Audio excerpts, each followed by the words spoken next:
Hi, good morning. So today we are going to have a special book that I want to talk about because in the recent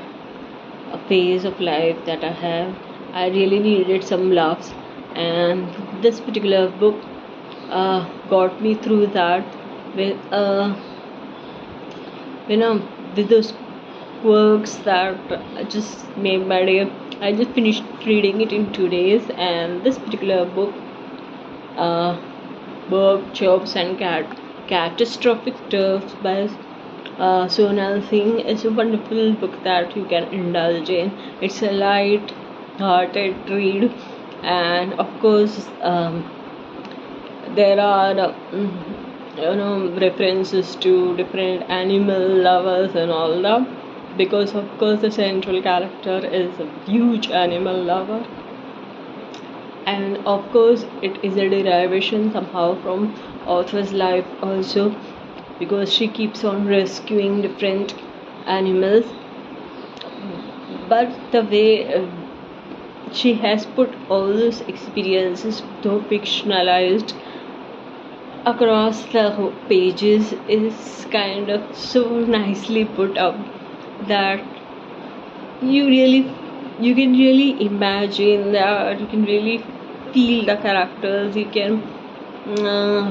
literally have the character arc put up in your mind, and see them in that way. And the flow of the story is sweet, nice, sometimes kind of the real life settings and all, and it's a really very sweet book, and of course full of wit and laughable too. So if you like animals, you understand animals, and if you don't understand animals, both ways, this particular book actually is a wonderful one that I would say that you should indulge in, because it's a kind of a book that shall be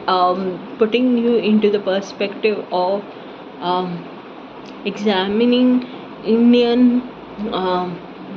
books that have comic relief and wit also.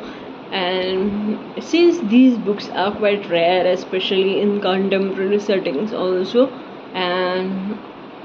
we do not have a lot of books that engage in humor, I would say that this one really has my heart, because I'm not a huge animal lover, frankly speaking, but I could understand what her passion was, the main character's passion was, what she liked to do, and Mamta actually goes by the meaning of her name, and she goes about the rescuing and all that, and that's lovely. So I would say this particular book, do pick it up, do read it, because there is nothing like a comic savior to make your bad day a good one. And I would say that if not one day, it might take maybe 2 days or 3 days for you to finish, but it's a very pacey read. It means you don't have to languish much, you just keep on reading it, and that's really very nice. And this I got a bookmark also along with this, and author's signed copy. So I am thoroughly enjoyed this, and I'm really wanting that this book should be read by everyone. And this particular book is published by Readomania, so do check up on Readomania's website or Amazon and pick up this book and read, because in stressful times you really need a laugh, and then you'll not thank me only but even the author for it. So good day.